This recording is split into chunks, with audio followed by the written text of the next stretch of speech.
भक्तगणों, आज नवरात्रि का 5वां दिन है। नवरात्रि के 5वें दिन में माँ दुर्गा की स्कंद माता के रूप की पूजा की जाती है। इन्हें पदासना देवी भी कहते हैं। कुमार कार्तिकेय की माता होने के कारण इनका नाम स्कंद माता पड़ा। स्कंद माता मोक्ष प्रदान करने वाली देवी है। स्कंद माता को केले का भोग लगाया जाता है। आज का दिन स्कंद माता की पूजा करने से और इनकी कथा का श्रवण करने से जीवन में सुख और शांति आती है।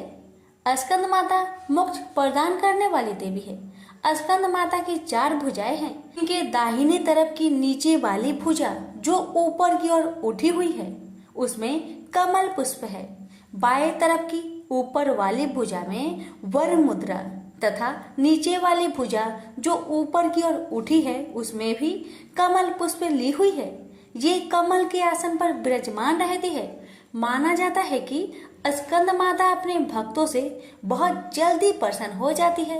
ऐसी मान्यता है कि स्कंद माता की पूजा करने से मोक्ष के द्वार खुल जाते हैं। वही निसंतान को माता के आशीर्वाद से संतान प्राप्ति होती है। इस दिन पीले रंग के कपड़े पहने जाते हैं। स्कंद माता को केले और केले से बनी चीजों का भोग लगाया जाता है। स्कंद माता की पूजन विधि। नवरात्रि के 5वें दिन स्नान आदि से निवृत्त होकर पीले रंग के कपड़े पहनकर माता की पूजा करें। स्कंद माता का स्मरण करें। इसके पश्चात स्कंद माता को अक्षत, धूप, गंध, फूल अर्पित करें। माना जाता है स्कंद माता की पूजा करने से भगवान कार्तिकेय भी प्रसन्न होते हैं।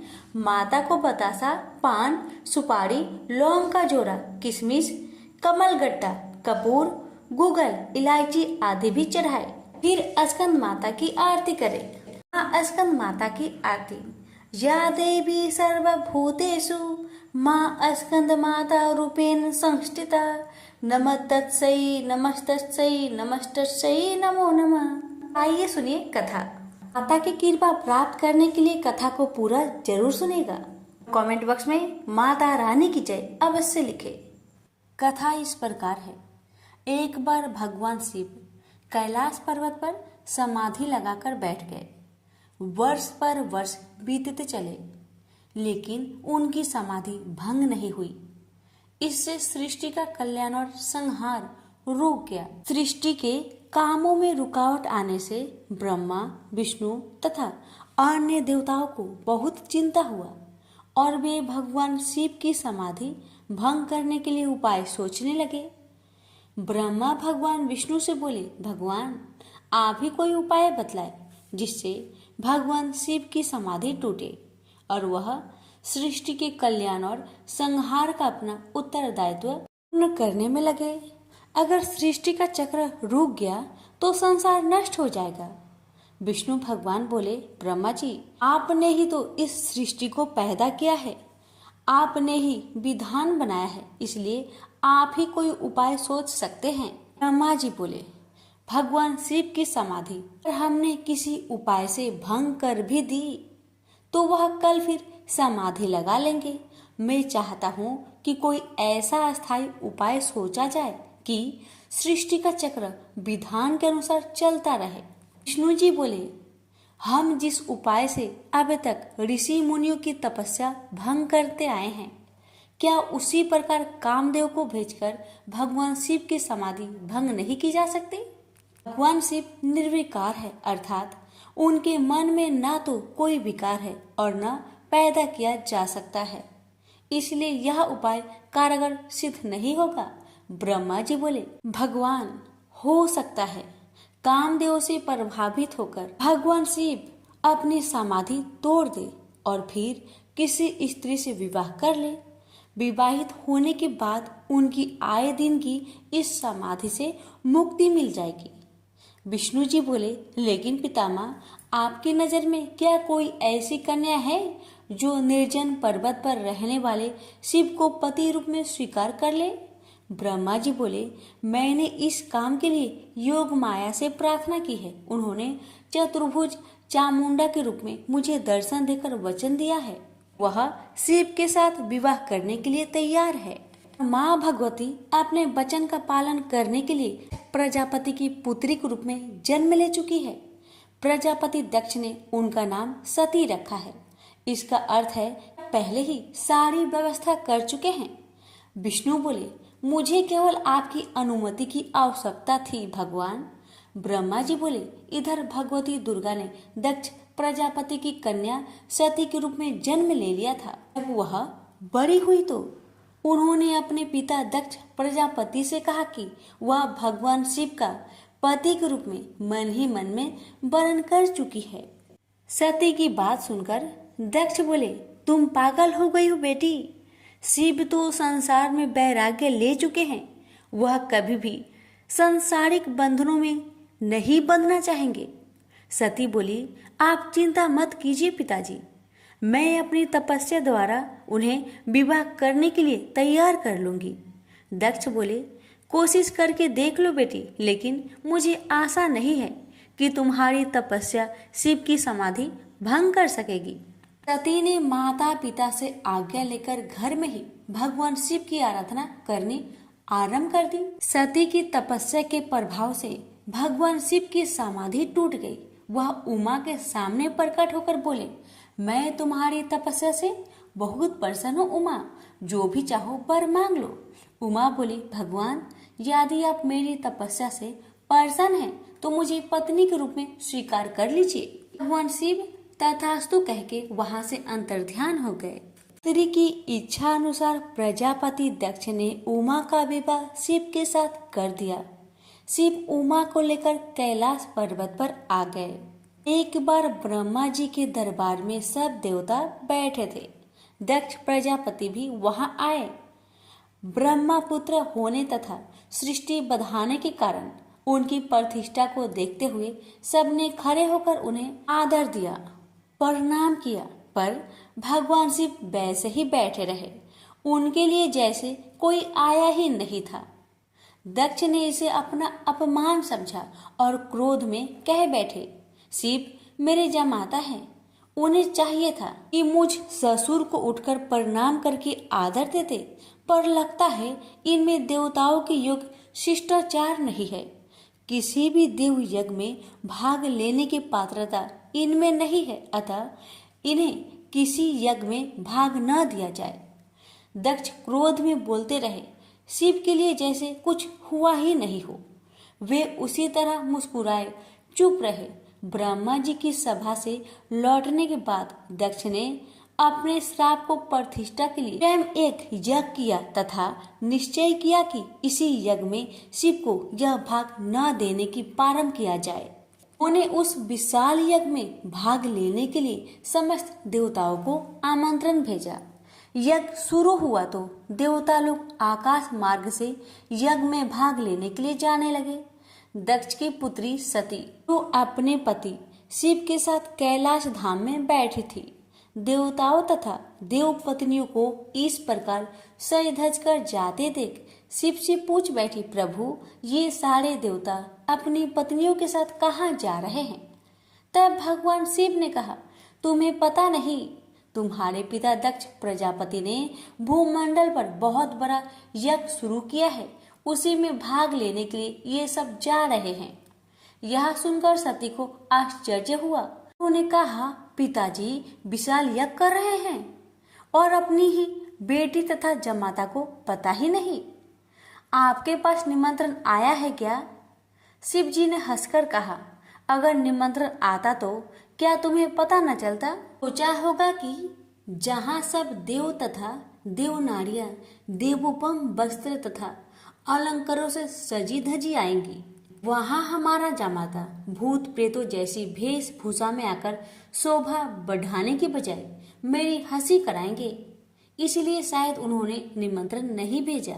ने तो उस अपमान की कोई परवाह नहीं की, पर सती अपने तथा अपने पति के प्रति इस प्रकार के व्यवहार से बहुत दुखी हुई तथा इसे अपना अपमान समझा। वे बोली, अपनी प्रतिष्ठा तथा दिखावती श्रेष्ठता का इतना ही ध्यान था तो बेटी ब्याहने से पहले सोचना चाहिए था। मैं पति के इस अपमान को बिल्कुल भी नहीं सहूंगी। मुझे आज्ञा दीजिए, मैं वहां जाकर पिता से पूछती हूँ। तथा ये भी देखूंगी कि देवगण कैसे हैं जो देवाधिदेव शिव के बिना उस यज्ञ में भाग लेने जा रहे हैं। शिव ने कहा, उन देवों को क्या पता है कि हमें निमंत्रण नहीं दिया गया है। वैसे भी तुम्हें इस बारे में ज्यादा विचार नहीं करना चाहिए। बिना निमंत्रण के जाने पर अपमान होता है, इसलिए मेरी सलाह है कि तुम भी मत जाओ। सती अपने पिता द्वारा की गई इस उपेक्षा तथा अपमान को सह न पा रही थी। पति शिव की आज्ञा न मिलने पर भी सती अपने पिता के घर जाने की जिद पर अड़ी रही। शिव ने सोचा कि सती क्रोध में है, पता नहीं कुछ अनहोनी ना हो जाए, इसलिए उन्होंने अपने कुछ गणों को सती की रक्षा के लिए भेज दिया। सती अपने पिता के घर पहुंची तो उनकी माता और बहनों ने तो बड़े स्नेह और सम्मान के साथ उनका स्वागत किया, लेकिन दक्ष तथा उसके समर्थकों ने उमा के प्रणाम का उत्तर देना तो दूर, उनकी ओर आंख उठाकर भी नहीं देखा। सती को अपने अपमान की परवाह नहीं थी। उन्होंने पिता से पूछा, पिताजी, आप प्रजापति की माया के अनुसार इतना बड़ा कर रहे हैं, इसमें भाग लेने के लिए देवगण तथा आपकी अन्य पुत्रियां तथा जमाता भी आमंत्रित है। मुझे और मेरे पति को आपने आमंत्रित क्यों नहीं किया? दक्ष ने कहा, सती, तुम अब मेरी पुत्री से अधिक किसी की पत्नी हो। तुम्हारे पति की उद्दंडता के कारण मैंने उसे श्राप दिया है। वह यज्ञ भाग का अधिकारी नहीं होगा। वैसे भी भूत पिशाचों के साथ शमशान में रहने वाले का स्वर्ग में रहने वाले देवताओं के बीच कोई स्थान नहीं होता। सती ने कहा, वे आपके जमाता है, आपने उनकी पाद पूजा की है। वे देवों के देव महादेव हैं। यदि उन्हें ही यज्ञ भाग से वंचित किया गया तो वह यज्ञ उनके बिना सफल नहीं होगा। मैं स्वयं इसकी हव्य बनूंगी। इतना कहकर सती यज्ञ कुंड में कूद पड़ी। सती को यज्ञ कुंड में कूदते देख वहां हाहाकार मच गया। लोग उठ उठकर भागने लगे। यज्ञ की सामग्री लोगों के पैरों से कुचलकर इधर उधर जा गिरी। सती को इस प्रकार सती होते देख शिव के गण यज्ञ में आए ऋषि मुनियों और दक्ष के सैनिकों पर टूट पड़े। देख महर्षि भृगु वेद मंत्रों से अग्नि में आहुतियां देने लगे। महाशक्तिशाली अनगिनत दैत्य पैदा हो गए और शिव के गणों का संहार करने लगे। तभी आकाशवाणी हुई, मूर्ख दक्ष, तूने जिसको अपनी पुत्री समझकर अपमान किया है, अनादि शक्ति, जगत की सृष्टा, रक्षिका और कल्पात में संहार करने वाली है। वही योग माया माँ भगवती है। तूने उनका अनादर करके अपने विनाश के द्वार खोल लिए हैं। अब शिव के क्रोध से तेरी रक्षा करने वाला इस संसार में कोई नहीं है। भगवान शिव के गण भागकर उनके पास पहुंचे और उन्होंने सती के सती होने की पूरी घटना सुना दी। उमा के सती होने की घटना सुनकर भगवान शिव के क्रोध की सीमा ना रही। उन्होंने अपनी एक जटा उखाड़कर पर्वत पर दे मारी, जिससे महाप्रलय के समान भयंकर शब्द के साथ ही महापराक्रमी वीरभद्र पैदा हो गया। वीरभद्र के उत्पन्न होते ही 10 दिशाएं कांप उठी। फिर शिव जी ने दूसरी जटा उखाड़कर एक चट्टान पर दे मारी, जिससे महाकाली उत्पन्न हो गई। उनका रूप इतना विकराल था कि उन्हें देखकर शिव के गणों में भी भय की लहर सी दौड़ गई। महाकाली के साथ ही काली, कात्यायनी, ईशानी, चामुंडा, मुंड, मर्दनी, भद्रकाली, भद्रा, वली और वैष्णवी भी पैदा हो गई। फिर भद्र ने कहा, भगवान आज्ञा दीजिए, मैं क्या करूं? यदि आपकी आज्ञा हो तो मैं क्षण भर में ही सारे समुद्र को सोख कर मुझे ब्रह्मांड को भस्म कर डालूं और सारे देवताओं और ऋषि मुनियों को भी भस्म कर दूं। शिव जी बोले, वीरभद्र, ब्रह्मा का पुत्र दक्ष यज्ञ कर रहा है, अत्यंत अभिमानी और मेरा विरोधी है। जाओ उसके यज्ञ का विध्वंस कर दो और वहाँ जो भी देवता, गंधर्व, ऋषि मुनि हो उन सबको भस्म कर डालो। फिर शिव ने महाकाली से कहा, महाकाली, तुम इन 9 दुर्गाओं को साथ लेकर वीरभद्र की सहायता करो। दक्ष उसकी पत्नी और बंधु बांधवों को मारकर उसके वंश को समाप्त कर दो। भगवान शिव की आज्ञा पाते ही वीरभद्र और भद्रकाली ने यज्ञ भूमि में पहुंचते ही जैसे प्रलय मचा दी। दक्ष की सेनाओं को समाप्त करके वे दोनों शिव जी के गणों के साथ जो भी सामने आया उसी को मौत के घाट उतारते चले गए। उन्होंने यज्ञ की वेदी तोड़ डाली, यज्ञ में काम आने वाली सारी वस्तुओं उठाकर नष्ट कर दिया। घबराकर दक्ष भगवान विष्णु से बोले, भगवान अब आप ही हमें सब संकटों से मुक्ति दिला सकते हैं। विष्णु बोले, दक्ष तुमने शिव जी का अपमान करके भयंकर अपराध किया है। उनके गणों का सेनापति वीरभद्र इतना शक्तिशाली है कि मैं भी उनका कुछ नहीं बिगाड़ सकता। वीरभद्र ने ऋषि मुनियों और देवताओं को पृथ्वी पर पटक पटक कर मार डाला। भृगु ऋषि की छाती पर पांव रखकर उनकी दाढ़ी उखाड़ ली। शिव जी को देखकर हंसने वाले ऋषि पूषा के दांत तोड़ डाले और फिर वेदी के भीतर छिपे दक्ष को बाहर खींचकर उसका सिर हाथों से मोड़कर धधकते हुए अग्नि कुंड में फेंक दिया। इस प्रकार अपने स्वामी का अपमान करने वाले दक्ष को पूर्ण रूप से दंडित करके वीरभद्र कैलाश पर्वत पर लौट गए। से बोलिए उमापति शंकर भगवान की जय, नौ दुर्गा माता की जय। इस अध्याय में सुनेंगे निशुंभ वध की कहानी। राजा ने कहा, ऋषिराज आपने रक्त बीज के वध से संबंध रखने वाला वृत्तांत मुझे सुनाया। अब मैं रक्त बीज के मरने के पश्चात क्रोध भरे हुए शुंभ व निशुंभ ने जो कर्म किया वह सुनना चाहता हूँ। महर्षि मेधा ने कहा, रक्त बीज के मारे जाने पर शुंभ और निशुंभ को बहुत क्रोध आया और अपनी बहुत बड़ी सेना को इस प्रकार सर्वनाश होते देखकर निशुंभ देवी पर आक्रमण करने के लिए दौड़ा। उसके साथ बहुत से बड़े बड़े असुर देवी को मारने के वास्ते दौड़े और महापराक्रमी शुंभ अपनी सेना सहित चंडिका को मारने के लिए बढ़ा। फिर शुंभ और निशुंभ का देवी से घोर युद्ध होने लगा और वह दोनों असुर इस प्रकार देवी पर बाण फेंकने लगे जैसे मेघों से वर्षा हो रही हो। उन दोनों के चलाए हुए बाणों को देवी ने अपने बाणों से काट डाला और अपने शस्त्रों की वर्षा से उन दोनों दैत्यों को चोट पहुंचाई। निशुंभ ने तीक्ष्ण तलवार और चमकती हुई ढाल लेकर देवी के सिंह पर आक्रमण किया। अपने वाहन को पहुंची हुई देखकर देवी ने अपने क्षुद्र नामक बाण से निशुंभ की तलवार व ढाल दोनों को ही काट डाला। तलवार और ढाल कट जाने पर निशुंभ ने देवी पर शक्ति से प्रहार किया। देवी ने अपने चक्र से उसके 2 टुकड़े कर दिए। फिर क्या था, दैत्य मारे क्रोध के जल भुन गया। उसने देवी को मारने के लिए उसकी ओर शूल फेंका, किंतु देवी ने अपने मुक्के से उसको चूर चूर कर डाला। फिर उसने देवी पर गदा से प्रहार किया। देवी ने त्रिशूल से गदा को भस्म कर डाला। इसके पश्चात वह फरसा हाथ में लेकर देवी को और लपका। देवी ने अपने बाणों से उसे धरती पर सुला दिया। अपने पराक्रमी भाई निशुंभ के इस प्रकार से मरने पर शुंभ क्रोध में भरकर देवी को मारने के लिए दौड़ा। रथ में बैठा हुआ उत्तम आयुधों से सुशोभित अपनी 8 बड़ी बड़ी भुजाओं से सारे आकाश को ढके हुए था।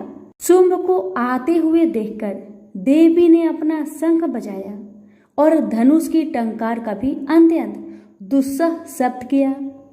साथ ही अपने घंटों के शब्द से, जो कि संपूर्ण दैत्य सेना का तेज को नष्ट करने वाला था, संपूर्ण दिशाओं को व्याप्त कर दिया। इसके पश्चात देवी के सिंह ने भी अपनी दहाड़ से, जिसे सुन बड़े बड़े बलवानों का मद चूर चूर हो जाता था, आकाश पृथ्वी और 10 दिशाओं को पूरित कर दिया। फिर आकाश में उछलकर काली ने अपने दांतों तथा हाथों को पृथ्वी पर पटका। उसके ऐसा करने से ऐसा शब्द हुआ जिससे कि उससे पहले कि सारे शब्द शांत हो गए। इसके पश्चात शिवदूती ने असुरों के लिए भय उत्पन्न करने वाला अट्टहास किया, जिसे सुनकर सब दैत्य थर्रा उठे और शुंभ को बड़ा क्रोध हुआ।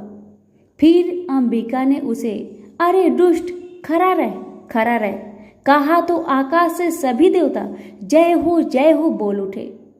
शुंभ ने वहां जाकर ज्वालाओं से युक्त एक अत्यंत भयंकर शक्ति छोड़ी, जिसे आते देखकर देवी ने अपनी मोहलका नामक शक्ति से काट डाला। राजन, फिर शुंभ के सिंहनाद से तीनों लोग व्याप्त हो गए और उसकी प्रतिध्वनि से ऐसा घोर शब्द हुआ जिसने इससे पहले के सब शब्दों को जीत लिया।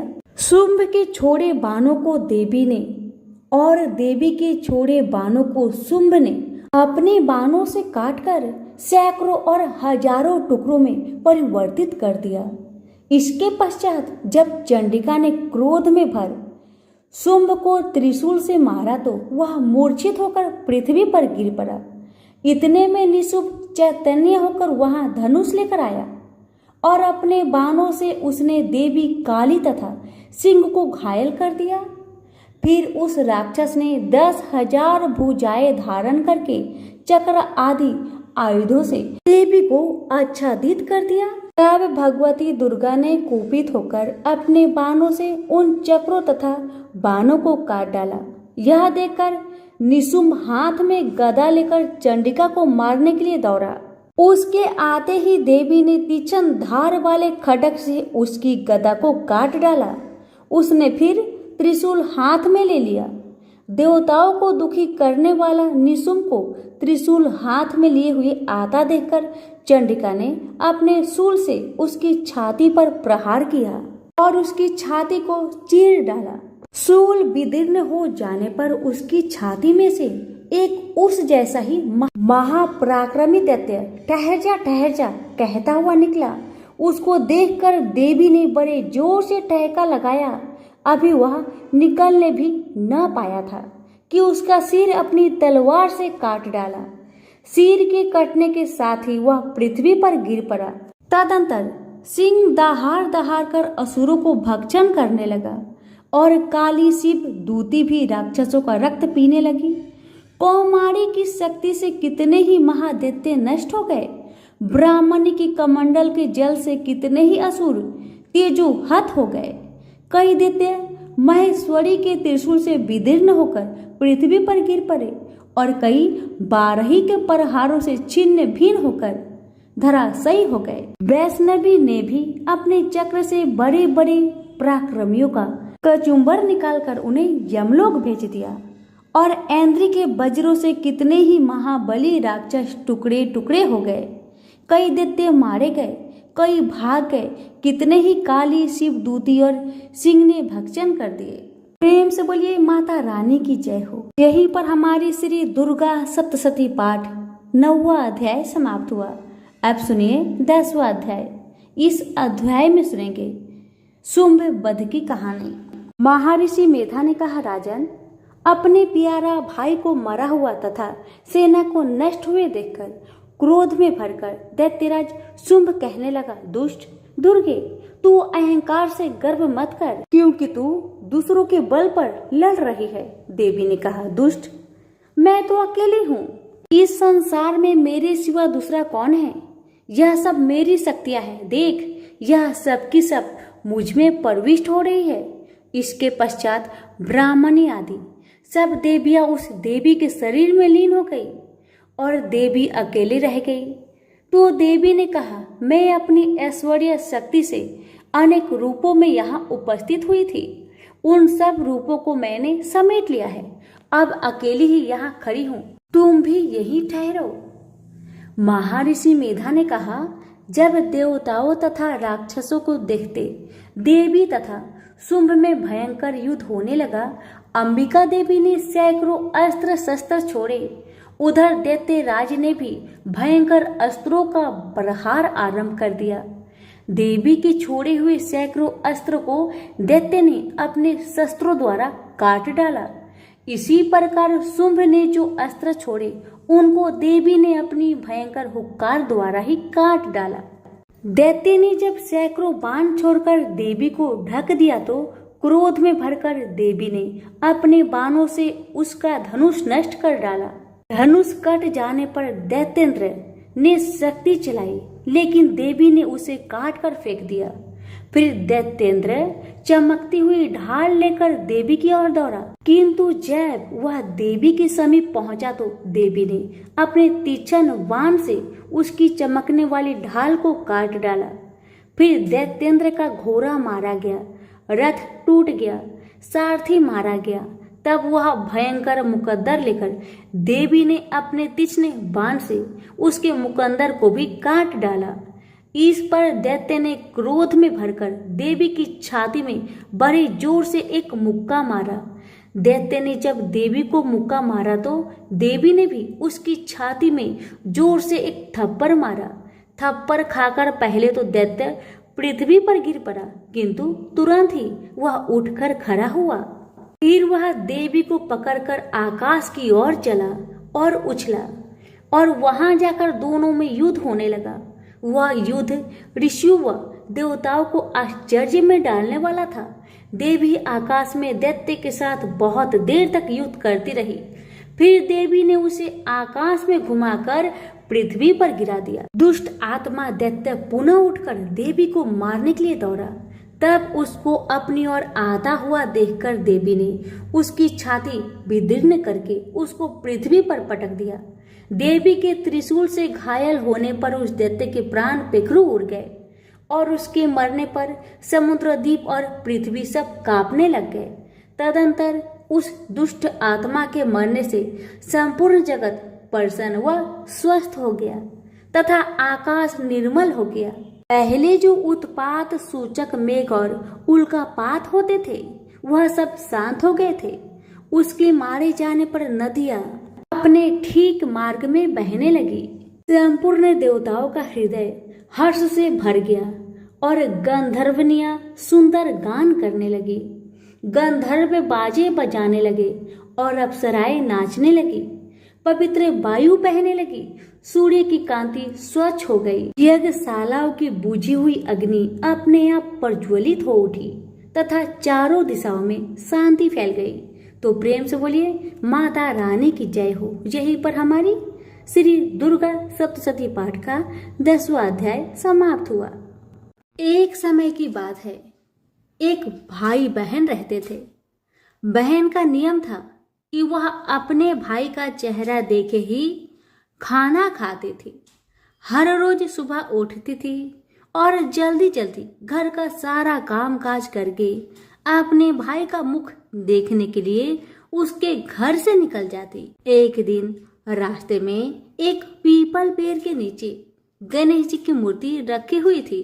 उसने भगवान के सामने हाथ जोड़कर कहा कि मेरे जैसा अमर सुहाग और मेरे जैसा अमर पिहर सबको दीजिए। यह कहकर वह आगे बढ़ जाया करती थी। हर दिन का उसका यही नियम था। जंगल के झाड़ियों के कांटे उसके पैरों में चुभा करते थे। एक दिन बहन भाई के घर पहुंची और भाई का मुख देखकर बैठ गई। तो भाभी ने पूछा, पैरों में क्या हो गया है ननद जी? यह सुनकर उसने भाभी को जवाब दिया कि रास्ते में जंगल की झाड़ियों से गिरे हुए कांटे मेरे पाँव में चुभ जाते हैं। जब वह वापस अपने घर आ गई तब भाभी ने अपने पति से कहा कि रास्ते को साफ करवा दो। हमारी ननद यानी कि आपकी बहन झाड़ियों के रास्ते से आती है तो उसके पाँव में बहुत सारे कांटे चुभ जाते हैं। पत्नी की इतना बात सुनते ही भाई तुरंत उठा और हाथों में कुल्हाड़ी लेकर सारी झाड़ियों को काटकर रास्ता साफ कर दिया। और इसी कारण से गणेश जी का स्थान भी वहां से हट गया। यह देखकर भगवान गुस्सा हो गए और उसके भाई के प्राण को हर लिए। लोग अंतिम संस्कार के लिए जब भाई को ले जा रहे थे तब उसकी भाभी रोती हुई लोगों से कही, थोड़ी देर रुक जाओ, उसकी बहन आने वाली है।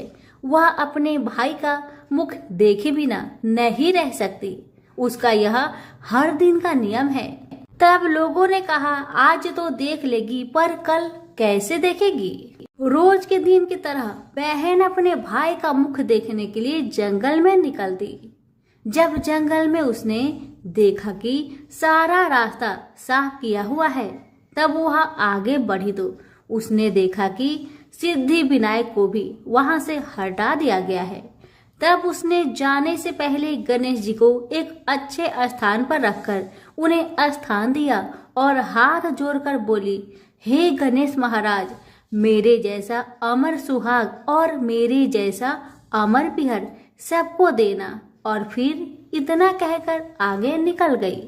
लड़की की बात सुनकर भगवान गणेश सोच में पड़ गए, अगर मैं इसका नहीं सुना तो मुझे कौन मानेगा, हमें कौन पूजेगा। तब सिद्धि विनायक ने उसे पीछे से आवाज दिया कि बेटी, इस खेजड़ी की 7 पत्तियां ले जा और उसे कच्चे दूध में घोलकर भाई के ऊपर छींटा मार देना, वह उठकर बैठ जाएगा। यह सुनकर जब बहन पीछे मुड़ी तो उसने देखा कि वहां तो कोई नहीं है, लेकिन फिर भी उसके दिल से आवाज आई, जो मैंने सुना वैसे ही करती हूँ, देखा जाए क्या होता है। इतना सोचकर वह 7 खेजड़ी की पत्तियां लेकर अपने भाई के घर पहुंची। उसने देखा वहां कई लोग बैठे हुए हैं। भाभी बैठी रो रही है और पास में ही भाई का लाश रखा हुआ है। उसे रास्ते में जो आवाज सुनाई दी थी वही बात याद आई और उसने वैसा ही किया जैसे उसने सुना था।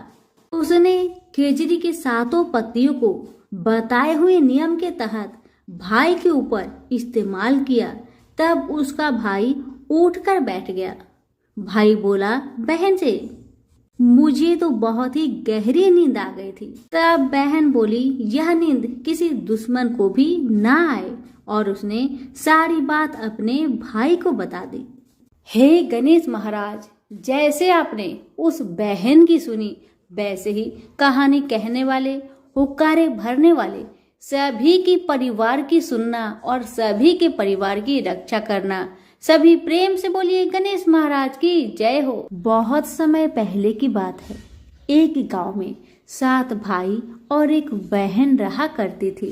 वो सब कुछ सुनती, पर जैसे ही विनायक जी का नाम आता तो घगरा झटका कर चली जाती। हर रोज उसका यही आदत था, जब भी गणेश महाराज का नाम आता तो घाघरा झटका कर चली जाती। एक दिन उस लड़की की इस आदत पर विनायक जी बहुत नाराज हुए और गणेश महाराज उस बहन को भयभीत करने लगे। डर के मारे बहन का तो बुरा हाल हो गया, बेचारी सूखने लगी। अपनी बहन को सूखता देख 7 भाइयों ने आकर पूछा, बहन क्या बात है, तुम इतनी दुखी क्यों हो, मुझे बताओ। पर भाइयों के बार बार ऐसे पूछने पर बहन ने कुछ नहीं बताया। भाई असफल रहे। तब से जो छोटा भाई था वह बहुत चतुर था, बहुत चालाक था। उसने आधी रात को अपना वेश बदलकर गणेश महाराज को पकड़ लिया और पूछा कि आप कौन हैं और मेरी बहन के साथ छल क्यों करते हैं। भाई की बातें सुन गणेश जी बोले, मैं तो गणेश महाराज हूँ, तेरी बहन सारी बातें सुनती है, पर जैसे ही मेरा नाम आता है तेरी बहन दूर चली जाती है, इसलिए मैं उसे डराता हूँ। भाई ने पूछा कि आप इसका उपाय बताए तो गणेश जी बोले कि कोई भी कहानी कहो तो गणेश जी की कहानी कहे बगैर नहीं उठना चाहिए। बहन ने उस दिन से नियम रखा कि वह रोज गणेश जी की कहानी सुनेगी और कहानी सुनने के बाद ही कुछ खाएगी, और बहन हर रोज ऐसा ही किया। अब तो बहन कहानी सुनने के बाद ही कुछ खाया करती थी। इस तरह से गणेश जी महाराज बहन पर प्रसन्न रहने लगे और उसकी सारी मनोकामनाएं को पूरी करने लगे। गणेश महाराज की आशीर्वाद से उस बहन को अच्छा घर और अच्छा वर मिला। तो प्रेम से बोलिए गणेश महाराज की जय हो। एक बार एक मेढक और मेढकी तालाब में साथ रहते थे। मेढक गणेश जी का बहुत बड़ा भक्त था। वह हर रोज गणेश जी की पूजा करता था। वह कुछ काम न करता, बस गणेश जी का नाम जपता रहता।